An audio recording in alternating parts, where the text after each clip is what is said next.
RTV రవిప్రకాష్పై 100 కోట్ల పరువు నష్టం దావా వేసిన బ్యాంక్ తన కంప్లైంట్ మెగా ఇంజనీర్ సంస్థపై తప్పుడు వార్తలు ప్రచారం చేస్తారంటూ ఆర్జీవీ ఎడిటర్ అండ్ పబ్లిషర్ వేలిచేటి రవిప్రకాష్కు లండన్కు చెందిన యూరో ఎక్సిమ్ బ్యాంక్ లీగల్ నోటీసులు జారీ చేసింది.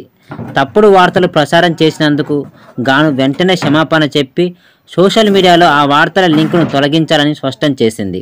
అలా తొలగించకపోతే కోర్టులో పరువు నష్ట దావా వేస్తామని హెచ్చరించింది. 100 కోట్ల రూపాయల పరువు నష్టం దావా వేస్తామని, సివిల్, క్రిమినల్ చర్యలు తీసుకుంటామని తెలిపింది.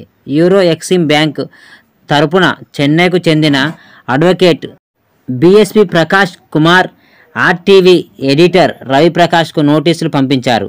ఈ వ్యవహారం ఇప్పుడు తెలుగు మీడియాలో సంచలనంగా మారింది. ఇటీవల మెగా ఇంజనీర్ సంస్థ టార్గెట్ చేస్తూ ఆర్టీవీలో కొన్ని కథనాలు ప్రసారమయ్యాయని, మెగా ఇంజనీరింగ్ సంస్థ ప్రభుత్వానికి ఇచ్చిన గ్యారంటీలు తప్పుబట్టేలా ఈ కథనాలు ఉన్నాయని స్వయంగా రవిప్రకాష్ తెరపై కనబడుతూ తానే ఈ వ్యాఖ్యాతగా ఉండి ఈ కథనాలు ప్రచారం చేశారని మెగా ఇంజనీరింగ్ సంస్థ సమర్పించిన యూరో ఎక్సిమ్ బ్యాంక్ గ్యారంటీలను దొంగ గ్యారంటీలని పేర్కొన్నారు. దీంతో యూరో ఎక్సిమ్ బ్యాంక్ రంగంలోకి దిగింది. ఆర్టీవీపై చట్టపరమైన చర్యలు తీసుకుంటామని హెచ్చరించింది. వెంటనే తప్పుడు ప్రచారాలు తాలూకు లింకులు తొలగించాలని స్పష్టం చేసింది. లండన్కు చెందిన యూరో బ్యాంకింగ్ సంస్థ 1900 కోట్ల రూపాయలు పైగా వార్షిక టర్నోవర్ కలిగి ఉంది.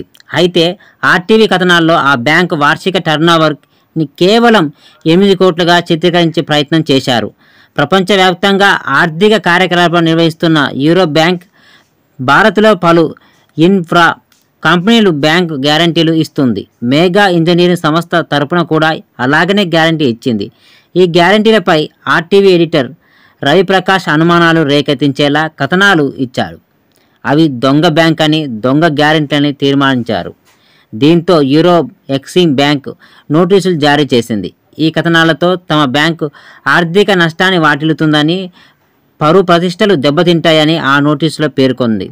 ఉద్యోగుల మానసిక స్థైర్యం కూడా దెబ్బతింటుందని తెలిపింది. అసత్య కథనాలపై వెంటనే క్షమాపణ చెప్పాలని, లేదంటే 100 కోట్ల రూపాయలు పరువు నష్ట దావా వేస్తామని రవిప్రకాష్కి బ్యాంక్ నోటీసులు ఇచ్చింది. ఈ ఆర్టీవీ అసత్య ప్రచారాలపై నోటీసు ఇచ్చిన బ్యాంకు తరహా మీద ఆర్టీవీ యాజమాన్యం రవిప్రకాష్ గారు ఏ విధంగా స్పందిస్తారు? తను ఒకవేళ ప్రచారం చేసింది నిజమే అయితే తను వెనక్కి తగ్గే ప్రసక్తి లేదు. తను ప్రచారం చేసింది అబద్ధమైతే క్షమాపణ చెప్పక తప్పదు అని తెలియజేశారు.